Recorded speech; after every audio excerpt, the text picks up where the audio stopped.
নমস্কার। এডুচার্চার পক্ষ থেকে সকলকে অনেক অনেক শুভেচ্ছা। আমরা জানি যে সমস্ত মাধ্যমিক উচ্চ মাধ্যমিক স্কুল আগামী ২৬ তারিখ পর্যন্ত ছুটি রয়েছে এবং গ্রীষ্মের ছুটি। তো তখন অনেকের মনেই প্রশ্ন জেগেছিল যে স্কুলে কিন্তু এখনও পর্যন্ত 6 to 9 যে বা 10 পর্যন্ত প্রথম সামেটিভ পরীক্ষা ইভ্যালুয়েশন সেটি কিন্তু হয়নি। সেটি কবে নেওয়া হবে এই নিয়ে কিন্তু অনেকের মনেই প্রশ্ন ছিল। তো সেই প্রশ্নের উত্তর আপনারা এখন পেয়ে যাবেন। West Bengal board of secondary এডুকেশনের পক্ষ থেকে একটি নোটিফিকেশন জারি করা হয়েছে 17/6/2022 তারিখে, অর্থাৎ আজকে।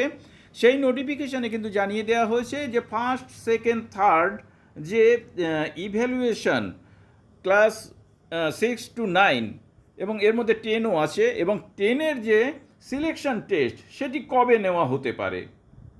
তো আপনারা এই নোটিফিকেশন দেখতে পাচ্ছেন। সেই নোটিফিকেশন অনুযায়ী আমি দেখতে পাচ্ছি যে ফার্স্ট সামেটিভ ইভ্যালুয়েশন সেটি 6 to 10 হবে 28শে জুন, অর্থাৎ এর আগে মে মাসে নেবার কথা ছিল। ছুটির কারণে অনেকে জুন মাসের শেষের দিকে নেবার পরিকল্পনা করেছিলেন, কিন্তু ছুটি যেহেতু বৃদ্ধি পেয়েছিল তাই আবার নতুন করে পরিকল্পনা করতে হয়েছে। আর সেই পরিকল্পনায় বোর্ড কিন্তু একেবারেই সাহায্য করেছে। তো দেখুন, 28শে জুন থেকে 6ই জুলাইয়ের মধ্যে ফার্স্ট সামেটিভ ইভ্যালুয়েশন শেষ করতে হবে 6 to 10-এর জন্য, এবং সেকেন্ড সামেটিভ ইভ্যালুয়েশন কিন্তু 29শে আগস্ট থেকে 8ই সেপ্টেম্বরের মধ্যে শেষ করতে হবে। আর থার্ড সামেটিভ ইভ্যালুয়েশন 6 to 9 এটি 25শে নভেম্বর থেকে 7ই ডিসেম্বরের মধ্যে শেষ করতে হবে। আর 10-এর পরীক্ষা দেওয়ার জন্য, অর্থাৎ ফাইনাল পরীক্ষা দেওয়ার জন্য যে সিলেকশন টেস্ট সেটি কিন্তু 17ই নভেম্বরের আগে নেওয়া যাবে না, অর্থাৎ 17ই নভেম্বর থেকে 30শে নভেম্বরের মধ্যে শেষ করতে হবে।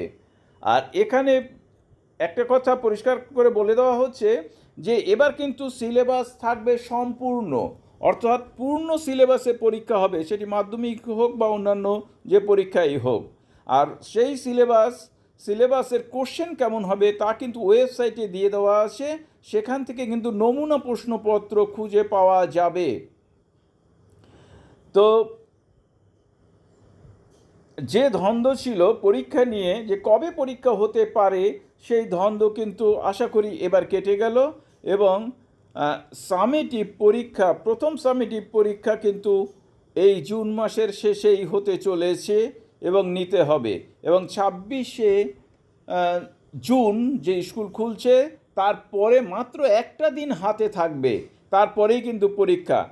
আর এখানে বোর্ডের বলে দেওয়া হচ্ছে বোর্ডের তরফ থেকে যে প্রতিটি স্কুলকেই কিন্তু নিজস্ব কোশ্চেন করতে হবে, এবং কোশ্চেন করতে হবে যে এক্সপেক্টেড লার্নিং আউটকামস যেমন হবে, অর্থাৎ ছাত্রছাত্রী যেমন স্কুলের রয়েছে সেই অনুযায়ী প্রশ্ন করতে হবে কিন্তু। আর প্রতিটি প্রশ্নের ওপরে নিজস্ব স্কুলের নাম দেয়া থাকবে, এটি কিন্তু বোর্ডের তরফ থেকে বলে দেওয়া হচ্ছে। তো বলে দিই যে এসএসকে এমএসকের ক্ষেত্রেও কিন্তু এই যে এই শিডিউলটি মেনটেন করে চলতে হবে। সকলকে ধন্যবাদ জানিয়ে শেষ করছি। ভালো থাকবেন, সুস্থ থাকবেন।